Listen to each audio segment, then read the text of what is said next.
Bonjour à toutes et à tous, je suis la professeure Alice Blé, je travaille à Lyon à l'hôpital de la Croix-Rousse et aujourd'hui j'ai le plaisir de vous parler de ma conférence sur la nouvelle définition du choc cardiogénique réfractaire.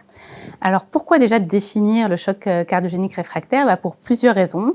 Pour une raison en clinique toute simple, c'est qu'on se pose toujours la question quand est-ce que je dois appeler mon centre expert si je ne suis pas en centre expert, et si je suis en centre expert ou non d'ailleurs, quand est-ce que je vais mettre l'assistance circulatoire mécanique.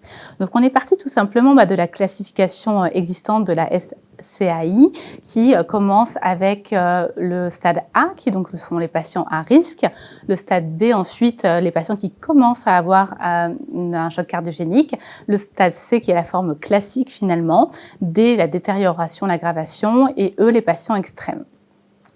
Et on a tenté de faire une approche pragmatique pour les cliniciens, donc en mettant tout d'abord une définition qui se base sur la clinique, donc sur l'hypotension artérielle.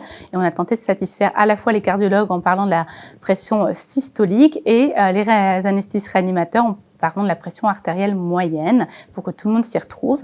On y a associé des signes d'hypoperfusion et des défaillances d'organes, et surtout avec des outils du quotidien, donc la lactatémie et les alates tout simplement. Ça, c'est la première partie.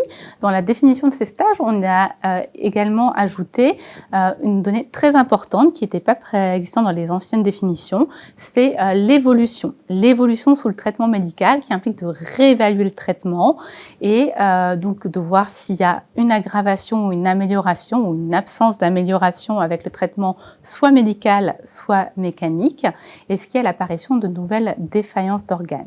Donc ça, c'est vraiment une notion nouvelle de réévaluer de façon périodique, parce que les patients peuvent évoluer très très rapidement d'un stade, par exemple C, à un stade D, voire E. Donc c'est extrêmement important. Et donc dans les nouveautés, c'est qu'on peut être en fait en choc cardiogénique réfractaire d'emblée, sans même avoir mis un traitement médical, si la clinique est suffisamment grave d'emblée. Si on s'aggrave d'un coup en détériorant son hémodynamique, on est aussi en choc réfractaire. Et un autre élément clé, c'est que si on ne s'améliore pas, en fait on s'aggrave. Donc l'absence d'amélioration quand on réévalue notre patient, finalement c'est également un critère réfractaire. Je vous remercie pour votre attention.